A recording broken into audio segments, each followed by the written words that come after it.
Hello student, मैं सौरभ कोहली आपका स्वागत करता हूं अपने यूट्यूब चैनल में। आज हम चर्चा करेंगे क्लास 11 हिस्ट्री चैप्टर 9 औद्योगिक क्रांति के महत्वपूर्ण क्वेश्चनों का, जिसमें अति लघु प्रश्न आएंगे यानी कि शॉर्ट क्वेश्चंस आएंगे, लॉन्ग क्वेश्चंस आएंगे। उन सभी क्वेश्चंस के बारे में हम आज चर्चा करेंगे, तो अंत तक आप इस वीडियो में जुड़े रहिए। और सबसे पहले आप इस चैनल को सब्सक्राइब जरूर कर लीजिए और जिन्होंने नहीं किया है वो भी जरूर कर लीजिए। और पहला प्रश्न है, प्रथम औद्योगिक क्रांति से क्या अभिप्राय है। 2 अंक वाले क्वेश्चन में है ये।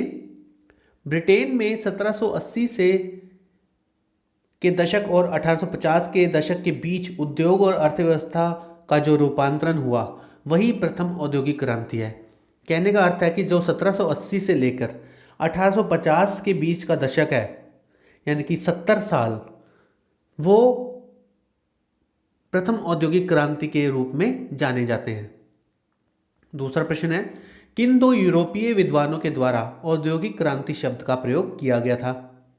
फ्रांस में जॉर्ज मिशले और जर्मनी में फ्रेडरिक एंजल द्वारा। ध्यान रहे, फ्रांस के जॉर्ज मिशले और जर्मनी के फ्रेडरिक एंजल द्वारा ये यूरोप के दो विद्वान थे जिन्होंने औद्योगिक क्रांति शब्द का उपयोग किया। तीसरा प्रश्न है, कृषि क्रांति से आप क्या तात्पर्य है। कृषि क्रांति, इसके अंतर्गत बड़े जमींदारों ने अपनी संपत्तियों के आसपास छोटे छोटे खेत यानी कि फार्म खरीद लिए और गांवों की सार्वजनिक जमीनों को घेर लिया तथा बड़ी बड़ी भू संपदा बना ली, जिससे खाद्य उत्पादन की वृद्धि हुई। चौथा प्रश्न है, सर्वप्रथम भाप की शक्ति का प्रयोग इस्तेमाल किस रूप में किया गया। तो मैं आपको बता दूं, भाप की शक्ति का प्रयोग सबसे पहले खनन यानी कि माइंस के उद्योगों में इसका प्रयोग किया गया। कोयला खदान में सबसे पहले इसका प्रयोग किया गया।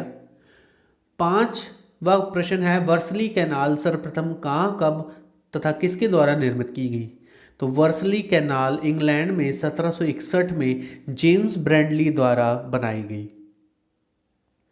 छठा प्रश्न है, जमींदारों द्वारा बनाई गई नहरों के महत्व को स्पष्ट कीजिए। नहरें महत्वपूर्ण भूमिका निभाती थी। तो नहरें आमतौर पर बड़े जमींदारों द्वारा अपनी जमीनों पर स्थित खानों खदानों का जंगलों के मूल्य को बढ़ाने के लिए बनाई जाती थी। 7वां प्रश्न है, फुफकारने वाला दानव। फुफकारने वाला दानव से आप क्या समझते हैं, यानी कि ट्रेन के इंजन का नाम है ये। 1801 में रिचर्ड ट्रिवेथिक ने एक इंजन का निर्माण किया जिसे पफिंग डेविल भी कहते हैं, यानी कि फुफकारने वाला दानव। जब इंजन की सीटी होती है वो फुफकारती है ना, तो उसी को वो ये नाम दिया गया है। 1830 के दशक में नहरों के रास्ते परिवहन में कौन कौन सी समस्याएं थी, स्पष्ट कीजिए। तो उत्तर में है, नहरों के कुछ हिस्सों में जल पोतों की भीड़ भाड़ के कारण परिवहन की रफ्तार धीमी पड़ गई थी। नहरों के रास्ते में क्या होती, जलपोत, जिसके कारण परिवहन की रफ्तार धीमी पड़ गई थी।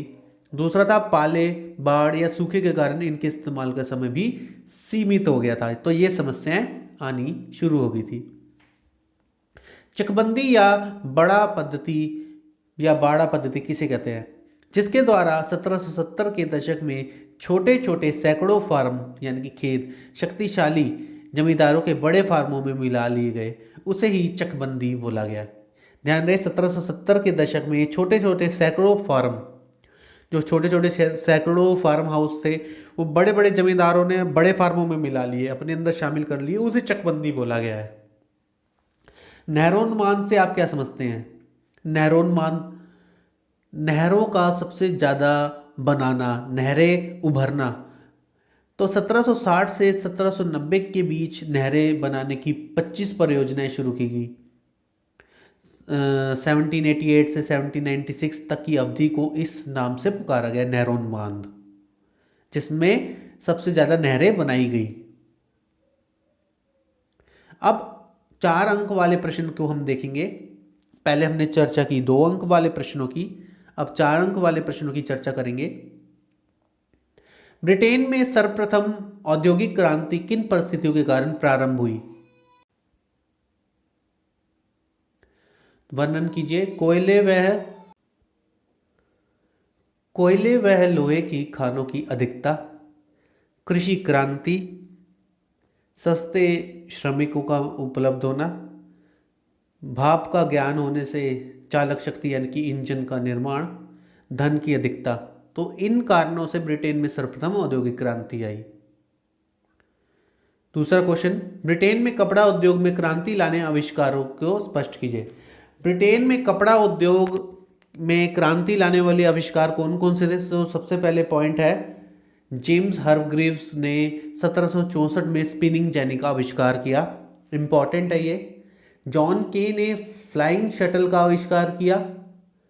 आर्कराइट ने 1769 हारग्रीव्स के चरखे में परिवर्तन किया, जो हारग्रीव्स ने बनाया था स्पिनिंग जेनी, उसमें परिवर्तन करके उसने नई मशीन बनाई आर्कराइट ने। कार्टराइट ने 1785 में पावर लूम तैयार किया। सैमुअल क्रॉम्पटन, इसमें नाम की थोड़ी गलत लिखा हुआ है, सैमुअल क्रॉम्पटन ने 1779 में म्यूल मशीन बनाई। अगला प्रश्न है, ब्रिटेन में रेलवे के क्षेत्र में हुए आविष्कारों का वर्णन कीजिए तथा औद्योगिक प्रक्रिया पर पड़े प्रभावों को स्पष्ट कीजिए।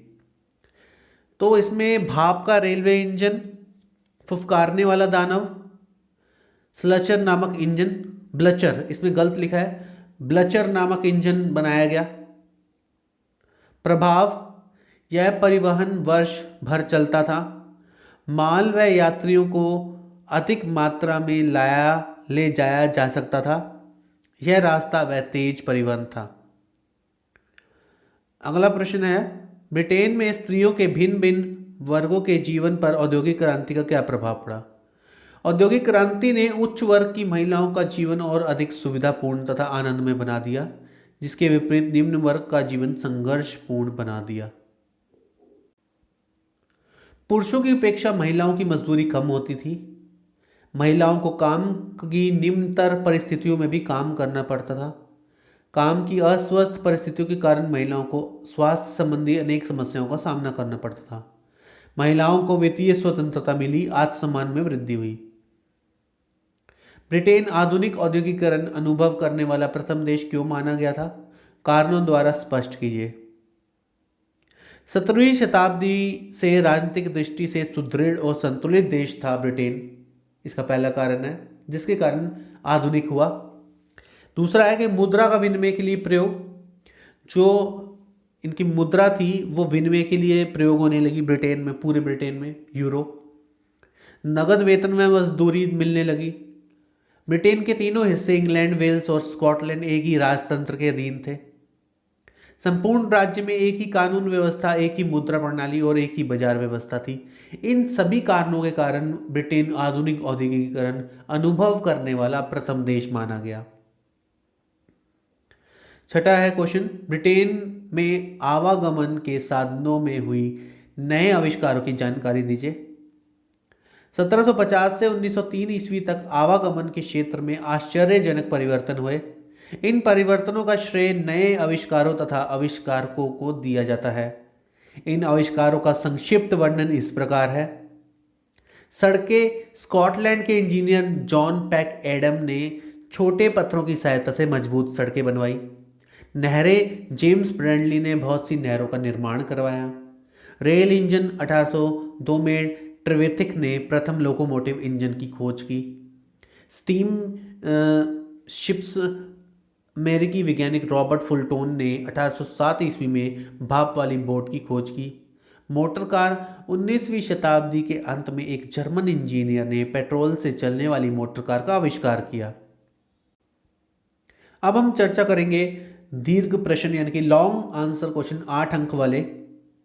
पहला क्वेश्चन है, इस कथन से आप कहां तक सहमत है कि औद्योगिक क्रांति एक मिश्रित वरदान साबित हुई?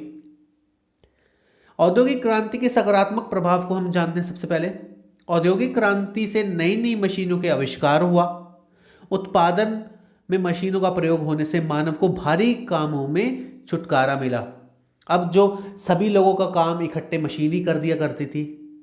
दूसरा पॉइंट है कि औद्योगिक क्रांति से यातायात व संचार के साधनों के नए नए आविष्कार हुए। परिवहन के तीव्रगामी साधनों से समय और दूरी में बचत हुई। मनुष्य अब समय पर दूसरी जगह पहुंच सकता था, माल डिलीवरी लाना ले जाना बहुत ही आसान हो चुका था। औद्योगिक क्रांति के फलस्वरूप मनुष्य के आराम व सुख की वस्तुएं सस्ती कीमतों पर आम व्यक्ति को मिलने लगी। जो व्यक्ति पहले विलासी व्यक्तियों के पास तक थी जो चीज़ें, वो अब आम व्यक्तियों के पास तक पहुंचने लगी आविष्कार के कारण। कच्चे माल की मांग बढ़ने के कारण कृषि क्षेत्र में क्रांतिकारी सुधार हुए, बैंकिंग प्रणाली का भी विकास हुआ। तो ये सारी थी सकारात्मक प्रभाव। अब हमें औद्योगिक क्रांति के नकारात्मक प्रभाव देखें तो ग्रामीण लोगों का रोजगार की तलाश में शहरों में आगमन हुआ। जो लोग थे, लोग शहरों की तरफ पलायन करने लगे। शहरों में अत्यधिक जनसंख्या के कारण स्वास्थ्य, शिक्षा, पेयजल और आवास की समस्या होने लगी। स्त्रियों व बच्चों का शोषण होने के कारण स्वास्थ्य पर दुष्प्रभाव पड़ा। घरेलू कुटीर उद्योग धंधों का समाप्त होना, छोटे छोटे जो उद्योग थे वो समाप्त होने लगे।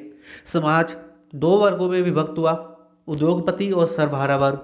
सर्वहारा वर्ग वह वर्ग है जो मजदूर किसान वर्ग है।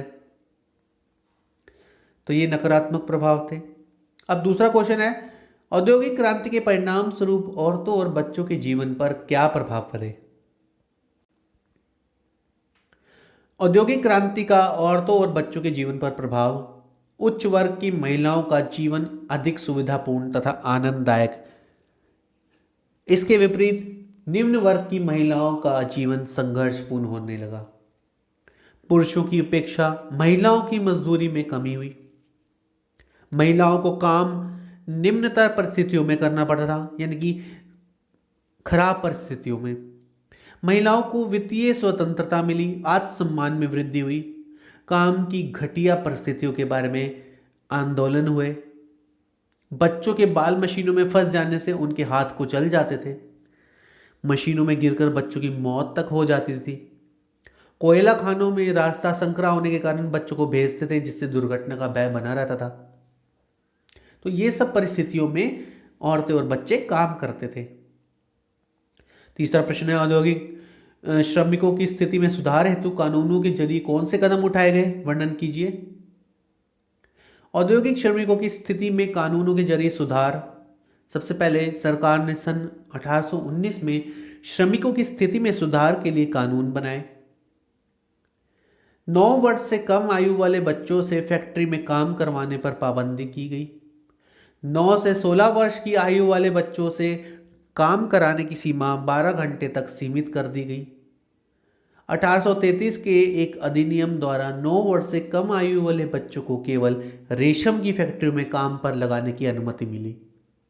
तो यानी कि समय समय पर हम देखें तो श्रमिकों के लिए बदलाव आते गए। बड़े बच्चों के लिए काम के घंटे सीमित कर दिए गए। फैक्ट्री निरीक्षकों, यानी कि जो फैक्ट्री का निरीक्षक करते थे, उनकी नियुक्ति करी गई। 1842 में खान और कोयला अधिनियम आया, जिसमें 10 वर्ष से कम बच्चों व स्त्रियों में खानों में नीचे काम करने पर पाबंदी लगाई गई। 1847 में यह कानून बना कि 18 साल से कम उम्र के बच्चों और स्त्रियों से 10 घंटे से अधिक काम ना लिया जाए। अगला क्वेश्चन देखें तो भाप की शक्ति का विभिन्न क्षेत्रों में व्यापक रूप से प्रयोग होने लगा। सविस्तार इसकी विवेचना कीजिए। भाप की शक्ति का प्रयोग हम सभी जानते हैं कि किस तरह होने लगा। सबसे पहले इसका जो उद्भव हुआ था वो खानों से हुआ था, फिर रेलवे में इसका होने लगा उपयोग। तो भाप अत्यधिक शक्ति उत्पन्न कर सकता है, तो यह बड़े पैमाने पर औद्योगिकरण के लिए निर्णायक सिद्ध हुआ। भाप की शक्ति उच्च तापमानों पर दबाव पैदा करती है, जिससे अनेक प्रकार की मशीनें चलाई जा सकती हैं। भाप की शक्ति ऊर्जा का अकेला स्रोत था, जो मशीनरी बनाने के लिए भी भरोसेमंद और कम खर्चीला था। भाप की शक्ति का सर्वप्रथम प्रयोग खनन उद्योग में किया गया। थॉमस सेवरी ने खानों से पानी बाहर निकालने के लिए माइनर्स फ्रेंड नामक भाप के इंजन का मॉडल बनाया। यह इंजन छिछली गहराइयों में धीरे धीरे काम करता था, कम गहराइयों में। 1712 में थॉमस न्यूकोमैन ने इसे विकसित किया, परंतु इसका संघनन बेलन के लगातार ठंडा होते रहने से इसकी ऊर्जा खत्म होती रही।